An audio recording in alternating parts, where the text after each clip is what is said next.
really great having you with us. Welcome to Doxydale Hatfield. We are part of a bigger family of campuses all around the world, and we are thankful to have you with us. It's our last weekend of kind of holiday vibes. From next week onwards, at least for one more stop. There's so many stops and starts in these many weeks, but we're thankful that we can keep up the energy here, at least in our own hearts. If not in the streets, then in our hearts. And it's great having you with us. So Doxydale Hatfield, please open up a Bible with me to the second half of your Bible. It's called the New Testament, and in it you'll find a letter to the church in Rome. So the book of Romans, and you can open up to Romans chapter 6. While you're doing that, we are in a series where we're joining all of the Doxydale family. All 35 different campuses around the globe are in the same series at the moment together called Divine Inclusion. And the reason for this is, in this year, the year theme for the Doxydale family is His Glory, My Story.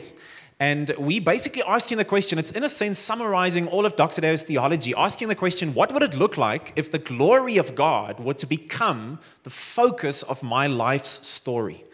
In the first series, we're going to be doing 4 series throughout the year to emphasize and tackle it from different angles. But in the first series, we basically said that the glory of God is not an attribute that God possesses. It's not one part of who God is. But the glory of God, the Bible says, is all that God is. And so the question is, what would it look like if all that God is became the focus of my life story from Monday to Saturday? In our first series from the book of Hebrews, we had a sentence that I think helps to elucidate what this would look like. And it's as follows. It says, may all that He is, in other words, the glory of God, be the foundation for all that I am and be expressed through all of my life. God, I want all that you are, your glory, to become the focus of my life's story. And so my question to you is, what is the focus of your story? Where is your story developing toward? How are you writing it with the Holy Spirit? And one of the things we want to do to help our partners here in Doxydale Hatfield with that, we said in the first series, is this process of self-authoring.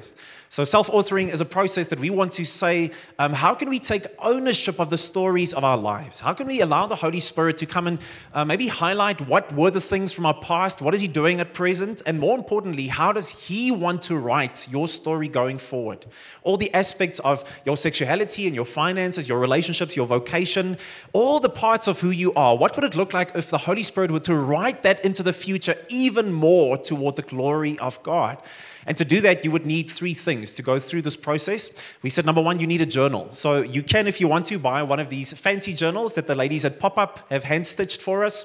If you want to purchase one of those, you'll see there's a clipboard at the entrance. You can write your name down. But we said it doesn't have to be. You can get any journal. Get a nice one, get a cheap one. Just make sure that you have a journal so that you can put pen to paper in your own life. And then secondly, now you need to make time. You need to take time with the Holy Spirit to reflect, to pray. So we've put together a process. We posted it on the Partners Group again last week. And the idea of this is it's a guided process with a bunch of very key questions with regard to your life, your skill set, your vocation. And wherever you find yourself in life, asking the Holy Spirit not to rush through this, but to say, okay, Holy Spirit, will you come and highlight to me? Will you come and illuminate what it would look like to align even more of my life into the future with your glory? And then thirdly, we just said, invite some people into that process. People that love Jesus, that care for you, that can help you bounce. Sometimes I've got some weird ideas as to what God wants to do in my life. Sometimes I'm so on track, people just need to say, yes, keep going. This so speaks to us about what God wants to do in your life. So can we take ownership this year of God's glory through our stories? And we began this journey of these 4 series with our first one in the book of Hebrews, where we said, what is the identity of Jesus as the glorious King? And now we're going to go to Romans 5, 6, 7, and 8 as we look not only at the identity of Jesus, but what is our identity now in light of who Jesus is. The greatest revelation you can ever almost dig into, have more central to your life, is who are you in light of what God has done in Jesus? And why is that so important? Why is the gospel, the good news of Jesus, that can seem so basic, why is that so important for us to once again grab a hold of? Tim Keller puts it well. He says the gospel, the good news, is not the ABCs of Christianity, but it is the A to Z. All of the Christian life flows from the good news of what Jesus has done. We don't progress past the gospel, we grow deeper into it. The deeper you are anchored in this identity of the good news, the higher you can fly as a Christian in your calling. So let's read together as we progress from Romans 5 then to 6. Paul's writing to the church in Rome, and he says in verse 1, "Well then, should we keep on sinning so that God can show us more and more of his wonderful grace? Of course not. Since we have died to sin, how can we continue to live in it?" Verse 5, "Since we have been united with him." That's the picture in the series. It's this agricultural term of being grafted into the vine that is Jesus. He says, we were united with him in his death. We will also be raised to life as he was. This was the whole focus of our Easter weekend. We know that our old sinful selves were crucified with Christ so that sin might lose its power in our lives. We are no longer slaves to sin. For when we died with Christ, we were set free from the power of sin. And since we died with Christ, we know that we will also live with him. And we are sure of this. Why? Because Christ was raised from the dead, and he will never die again. No, death no longer has any power over him. When he died once to break the power of sin. But now that he lives for the glory of God. So you also should consider yourselves to be dead to the power of sin and alive to God through Christ Jesus. Do not let sin control the way that you live. Do not give in to sinful desires. Do not let any part of your body become an instrument of evil to serve sin. Instead, give yourselves completely to God. For you were dead, but now you have new life. So use your whole body as an instrument to do what is right for the glory of God. Sin is no longer your master. For you no longer live under the requirements of the law. Instead, no, you live under the freedom of God's grace. Verse 17. So thank God. Once you were slaves of sin, but now wholeheartedly you obey this teaching that we have given you. Now you are free from your slavery to sin, and you have become slaves to righteous living. It's a powerful passage. We could preach about this for many, many, many, many weeks. But I want to highlight, maybe in your Bible, highlight this with me. Go to verse 6. He says here, we know that our old, and listen to how graphic this picture is, our old sinful selves were crucified with Christ. We said this over Easter weekend as well. Do you hear what he's saying, how past tense reality this is? The old sinful identity, the old sinful self, he says, is crucified, is dead. It's past tense, it's done with. God is not negotiating with you in a religious sense. If you have put your faith in Jesus, the old self died. You have a new identity, he says. But now, this is really important. He makes a transition. He says, it's not just to have this identity. You did not achieve this identity. You received it through Jesus, but it is to do something in you. He says this new identity, and then the words highlight that, so that. In other words, out of this identity in Jesus, something is meant to happen. On this foundation of identity, something is meant to be built. What? So that sin might lose its power in our lives. We are no longer slaves to sin. How powerful is that? He's saying that if you are in Jesus and you've received this new identity, you have been given not a new lease in life, not some better religious philosophy, but you've been given a power through the Holy Spirit to break the hold that the old masters of your life had on you. You used to live completely under the reign, the rule of sin. It was a master in your life. And now Paul says, yes, the effects of sin are still in our lives at times, but the power of sin, it does not have to rule over you. And he says the key for that is what? It's in identity. But very important, verse 11, again, you can highlight there. Even though Paul is saying the identity we have, that's the key for us to delve deeper into where this power comes from. Even though that is the key, he says there it's not going to happen automatically. Simply receiving this identity will not automatically show you and lead you to breaking the power of sin over your life. He says there, you also, in verse 11, you have to consider yourself dead to the power of sin. So in other words, he's saying God considers you, if you're in Jesus, God considers you dead to sin and alive to Jesus. But now you have to start seeing yourself. You have to speak to your spirit man. You have to consider yourself dead to sin as God sees you and alive to Christ as God sees you. It is only as we fall back into the self-perception of, I'm such an old, broken, sinful sinner. I'm such a struggling wreck of a Christian. It's only as we lean into that, it says that you are, in a sense, keeping up the power of sin in your life. Now, he says here, verse 12, you have to remind yourself of this. Why? Do not let sin control the way that you live. Do not let sinful desires control the way you live. Don't give in to the sinful desires of your life. So that means that on the one hand, he's saying, if you are in Jesus, you've been given all the resources spiritually that you need so that you don't have to live under the power of sin anymore. But on the other hand, he's saying, even though you've received all these resources, you have to marshal these resources. You have to use them. They're not going to be automatically just put onto the battlefield of your life. You've received everything, the gospel, the Spirit, the people of God, the Word of God. You have got everything you need to say to sin, I'm no longer under your power, but you need to put those resources onto the field of your life. He's saying, I've given you that. And it's only as much as Lion King, we often say, is the great example of this. You have forgotten who you are, he says to his son. The greater the depth of forgotten identity, the more natural it will feel to me to just step into sin. But the more I realize, no, that's who I used to be, but that power, I'm no longer a slave of it. I have a new power, a new resource, a new identity. Those things will begin to feel as unnatural as trying to breathe underwater.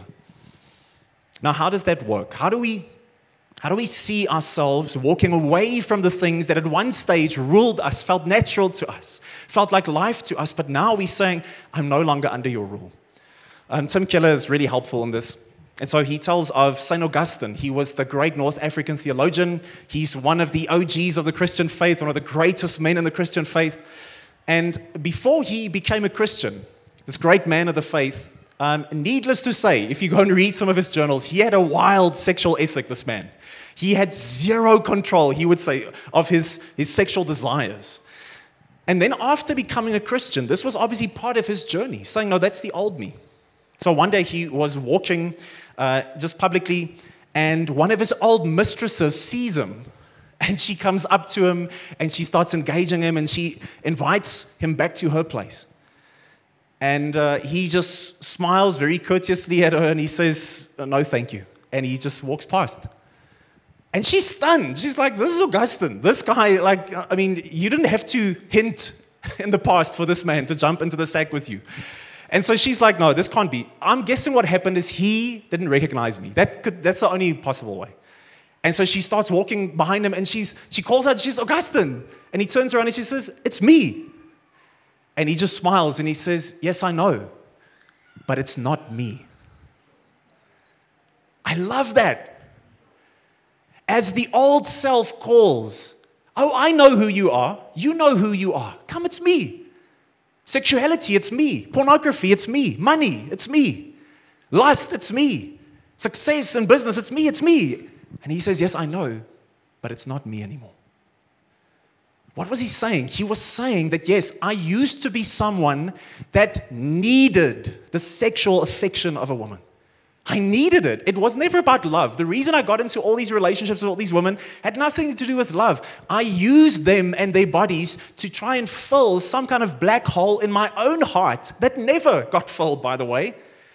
And the more I did that, I realized it's not just that I was doing it out of my own will. I was driven. I had a spiritual master that would call me. But guess what? I have a new master. I have a new master, and I'm starting to lean into this new master's love and grace and truth. Yes, it's who I used to be. It's no longer who I am. And so you can fill in the blank. Every single one of us have things like this in our lives. Let me give you a couple. Maybe we can say with Augustine today, yes, I used to be a person that needed the approval from others to feel worthy, but now I'm fully accepted in Christ. Yes, I used to be the person that needed achievement to prove my value, but I'm realizing now that I'm fully accepted in the righteousness that's already mine in Jesus. Yes, I used to be someone that needed to numb my pain through pornography or alcohol or whatever it was, but now I bring those things to the one who bore my wounds. I used to be the person that needed to be seen and praised, but now I live for the smile of my Father in heaven. I used to be the person that needed relationships to feel complete, but now I'm grounded in unshakable love. I used to be the person that needed to be right all the time, my intellect, being right in the office, being right in my career. That was so important to my identity, but now I'm realizing I can walk in the humility and the grace of being found in Jesus. I can say I'm wrong. I can come back to the office and say, I'm sorry, I missed it. Because if your praises don't make me, they can't break me either. I used to be that person. As it calls, hey, Augustine, it's me. Yes, I know, but it's not me anymore. The deeper I lean into this, the more natural it becomes. But guess what? I'll be the first one to say, some of us, well, let me rephrase, all of us. If you're a Christian here today, you've already started a journey where you're going to say, but in some areas of my life, Joe, it's taking very long. I know we often say it's not like, microwave faith. It's slow cooker spirituality, but you're like, this slow cooker is on very low heat because some of these things, it's taken forever in my life. The change is so slow. Why is that? So Martin Lloyd-Jones, he was a famous preacher who in his 50s and 60s in London, he was preaching a lot of sermons at one stage through the book of Romans, and then specifically chapter 6. And he uses this great example. You would have seen it in the language as well. And he says, imagine that there is this country where for centuries, one people group had enslaved the other.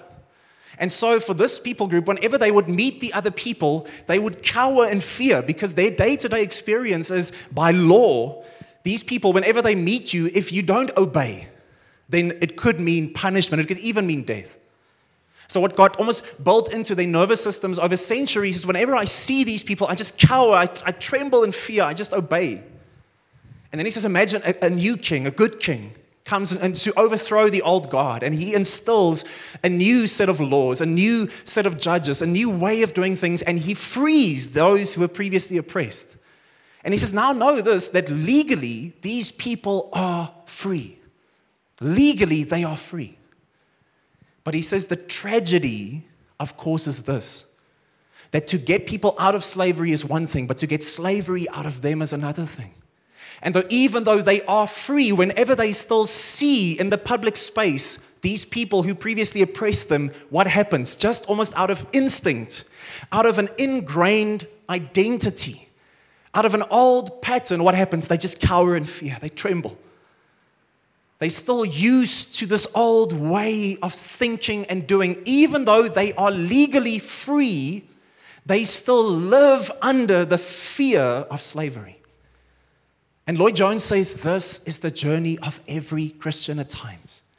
You have been set cosmically, legally free by Jesus. It's not something you are gradually coming into. He declared you justified through his blood. You are legally free. You are his son or his daughter. You are his beloved. You are adopted into his family. But guess what? We still, not because we are under that power anymore, but because we give it power when those things call us, when those old slave masters of money and sex and status and significance, when those things call us, what do? We cower. We obey. And he says the reality is the deeper my new identity becomes to who I actually am, I can look at old slave masters and say, no more. Maybe in the past, at times it even feels a bit still. I'm used to that. But guess what? This is no longer the law of the land. I don't live under this anymore. I'm a new person. And you have to realize that this is not just in your mind. The more this is some intellectual thing you need to conquer, the more it's going to become abstract to you. You have to realize that this is a power, this is a status, this is an ability given to you in the Spirit by God. You are new. That's why Paul says, you can highlight here in verse 12, he says, do not let sin control the way that you live. Don't give into its sinful desires. And the word desire there in Greek is the word epithumia. I've spoken about this before, but the word thumia simply means a strong desire. But then in Greek, they've added this word epi, which makes it an almost uncontrollable desire. It controls you. It's where we get the word epic from. So it's an epic desire. Sometimes you've got a desire, but it can become epic desire where it rules over you. He says, don't let these epic desires rule over you. So, for instance, think about something like money. Money can just be a desire. It can be a good thing, a neutral thing, but it can become an epic desire. I want money. I need money. And if I don't have it, what happens? Because it's an epic desire, it rules me. I become bitter. I become angry that I don't have it. I become jealous. It overwhelms me. The jealousy overwhelms me. I can't imagine the thoughts in my heart toward other people that I feel have wealth. And because I don't have it, I will do anything to get it. I will overwork. I will neglect my family and my health. I'll even cheat because I have to have money. It rules me. It's epi desire. Or think about maybe I want a spouse or I want children. And instead of it just being a good desire, it becomes an epi desire. I have to have someone to feel significant, to feel accepted, to feel loved. And because I'm not getting it, I become absolutely distraught. I'm angry at God. Why would you be so callous and so evil toward me that you don't grant me these things? What have I done to deserve this? Life doesn't even feel worth living. And therefore, I will do anything to, for instance, get a spouse. I will drop all my standards. Is this person a Christian or not? It doesn't matter. We'll fix those things later. My standards about their character or their journey with God, none of that stuff. I just need to have someone in my life. Epi desire. It rules me. So the Christian counselor, David Paulison, he says, here are 3 emotions that are almost like highways in our hearts that can show us where these epi desires have started taking root, where they've displaced almost God as the one who's on the throne of my heart. And he says those 3 are the epi emotions of anger, fear, and sadness. Anger, fear, and sadness. When do these become normal things, and when do they become epi desires that rule over me? So anger, for instance, when something blocks you to get something good in life, then you become angry, and that's normal. That's just human. But when something blocks you from getting the epi desire of your heart, you don't get angry, you go ballistic, you snap. You become overwhelmed with anger. You live with a seething anger under just, latently in your heart the whole time. I have to have it. I'm so angry that this is getting blocked in my life. What is making you most angry at the moment? Or what about fear? If something good in your life is under attack, is, in danger, then of course that's a good thing to experience some fear. If my kids are in danger, of course I'm going to be fearful. That's a normal human emotion. But if I'm about to lose something that I have an epi desire for, it's not just that I'm afraid, I am broken. I'm driven by fear. I live with this constant fear in my heart. I feel like I would just throw myself off a bridge if I can. Life is not worth living anymore. This is driving me. What makes you most fearful to lose? Or what about sadness? If you lose something good in your life, then guess what? If you lose a parent, if you lose a friend to death, it is good, it's human, it's right to feel loss. But if you are about to lose an epi desire in your life, you fall apart. You become angst-ridden. So I can't. If this is removed from my life, who am I? What am I? I can't. If this shifts, I'm done. What are the desires of your life? Maybe to ask myself those questions. What has displaced God as the master of my heart? What is making me most angry? Utmost anger. What is making me most fearful? Fear. What's making me most sad? Because as I still lean into those old masters, guess what? They repay you. They repay you. We didn't read it this morning, but this famous verse from Romans chapter 6, verse 23 says, the wages, the payment of sin, it's death. But the gift of God is eternal life in Christ Jesus our Lord. It's saying the wages, what you receive for serving these masters, it's death. It's uncreation. It's becoming unhuman. When I serve these masters, and guess what? They are cruel masters. Any master outside of Jesus is a cruel master. Money as a master tells you, if you don't obey me, you are going to end up poor and insignificant. You better work.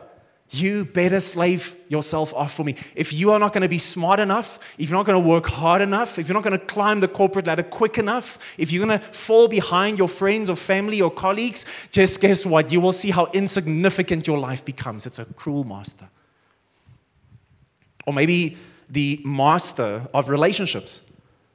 The master of relationships say, if you're not pretty enough, if you're not interesting enough, if you don't find someone quick enough, you're going to end up lonely. You're going to end up alone in this life. You're going to look sad. This is how you're going to be. You're going to have no significance without someone by your side. So you better work. You better make sure if you're looking for an 8 out of 10, just drop it a bit. Just maybe a 4 out of 10 is good enough. You have to do this. Guess what? It's a cruel master.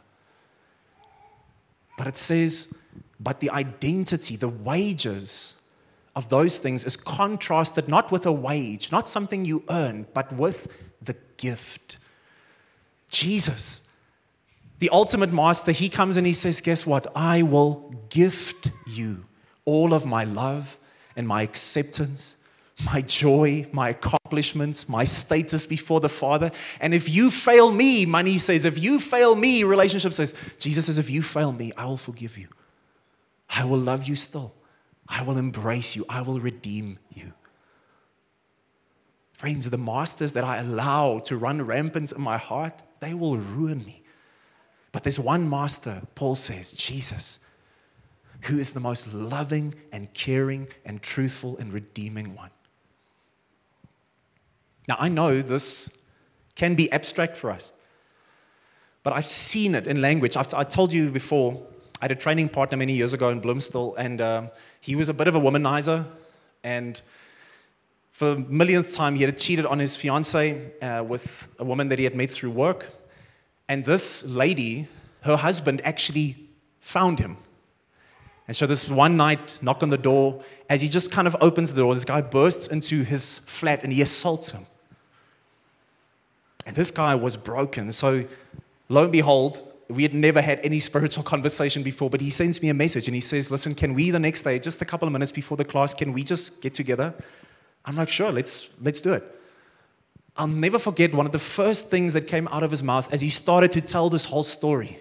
He said, oh, Joe, I'm one of God's naughty children. I know that. And he starts just rolling out this whole story. And that struck me. You can say, oh, it's just a choice of words. I beg to differ. Because I think those statements, I'm just one of God's naughty children. Even in Christian circles, people will say, I'm just a sinner saved by grace. We're not perfect as Christians, we're just forgiven. I think these things become statements of identity. And God says, I want you to step into the fullness of who you are. You are not one of my naughty children. You are my son and my daughter. You are royalty because of who I am. And the quicker we let go of God, I can't help it because these things fit into who I am. It fits into who you used to be. But this is no longer who you are. Friends, I lived under this for so long. I'm not saying I've conquered it, it's done. I'm on the journey just like you. But this idea of this core identity statement about something like sexuality, for instance. So in our family line, we've got so many Johans in my family, so I'm like the millionth Johan. But all the Johans in my family, they all were deeply unfaithful to their wives. All of them.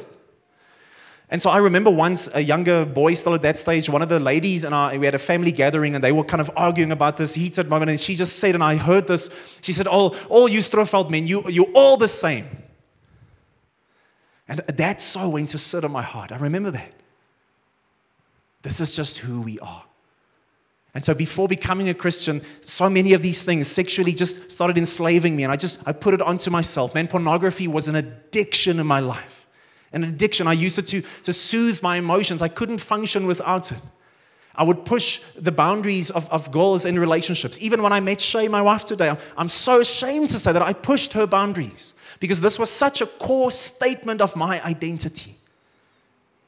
I had to reckon with in a real way, not a airy-fairy way. Just, I'm saying it to myself in the mirror every day. No, you knew, you better. No, I had to reckon with the filth of the old to say, this is not who Jesus purchased me to be. He's made me perfect, spotless, holy. God, these things, it's not who I am anymore. I will not bow my knee anymore to old gods. You have made me new, God. I want to live more and more into the new of what you have purchased. That's why Paul says here, thank God. Verse 17, highlight this. He says, yes, once you were slaves. We think about this in the abstract. In their time, this is a real term. Paul knows he's being a bit controversial here. He says, you know slavery. And guess what? You were not a servant to. You were not living kind of managing sin in your life. You were a slave to it. But now, and listen to this, he says, this teaching that I've given you, what is he referring to? The first 6 chapters of Romans, the good news of the gospel. He says now, wholeheartedly, you've begun to obey this. What is he saying? Not, okay, I know, and this plus this equals this, and I know all the things, and the catechisms of the faith, and I can put it together. He says, no, wholeheartedly, you've begun to embody this. It's deeper than knowledge up here. It's in your bones. It's starting to become who you are. It's almost like, Wolverine, he gets this adamantium skeleton. It's like the insides of who you are have been put into a new gear. You have a new wholehearted truth you live into.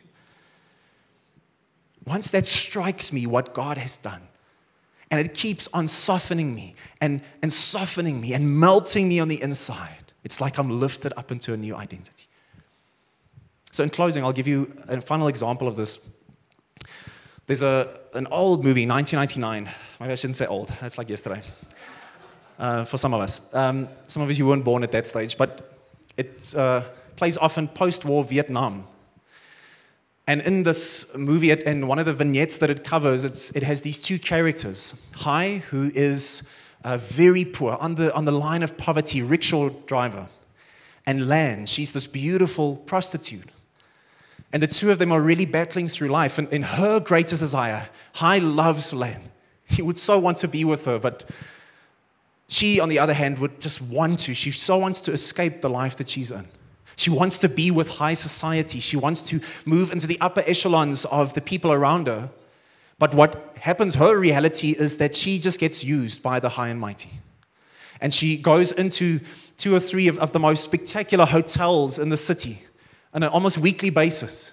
These men with power, status, they use her. And so in these hotels, in high society, she's never a guest. She's just there to be used and then to be escorted out again.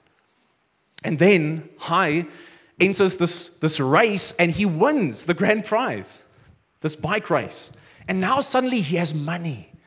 Maybe he can change his destiny. He can change his life. But then this massive twist in the story, what does he do? He blows all of the money on one thing. He goes and he rents, in the most exclusive hotel in the city, he rents their most beautiful room for one evening, and he pays for Lan to be there. And he says, I want to meet you there tonight. Now, the audience knows what's coming. She knows what's coming. He wants to use me. That's what everyone does with power. But to everyone's surprise, to Lan's surprise, they meet up and he says, I don't want to have sex with you. I want you tonight to simply experience this world that you've never been part of. And so he just watches her peacefully falling asleep. And he leaves the next morning before she wakes up, not asking a single thing of her. For the first time in her life, she's not an asset to be used in this world, but she's a guest. Something snaps in her. She finds that she can't go back. The more she tries, every time she tries to go back to the world of prostitution, something in her body, something in her spirit just doesn't want to. Something in this evening has done something to her, where people with power always used her. Finally, someone with power didn't use her, but served her. And it awakes some dignity in her that she's never experienced. She's been affected so deeply by self-sacrificing love that she sees herself differently. Friends, Jesus had access to all the power, the infinities of power, and he sees us in the muck of our prostitution and brokenness. And what does he do? It says in Philippians 2, he empties himself and he becomes a servant. Mark 10 says he didn't come to serve or to be served, but to serve us and give his life as a ransom for many. John 13 says the final evening with his disciples, he actually comes to wash their feet as an action of his greater ministry. He sees us in our brokenness, and what does he do with all the power in the universe? He comes to serve us and purchase a room for us in the one place where our hearts, the only place where our hearts would ever be at rest, in the home of the Father. And the deeper that this becomes the identity of my life, land was undone by the selfless action of love. The deeper your identity becomes connected to the selfless action of God in Jesus, the more things will call to me and say, Augustine, it's me. I will say, I know, but it's no longer me. He has purchased me, and he's made me new. Amen? Let's pray. Jesus, thank you that we have been divinely included in a new identity. God, I pray for everything, for every bottle and bed and business that calls to our hearts with false promises, with false affections. God, we want to grow deeper into who we are in you. Thank you that it's a gift. Thank you that you are the perfect master who loves, but also washes and makes new. We pray that in your name. Amen.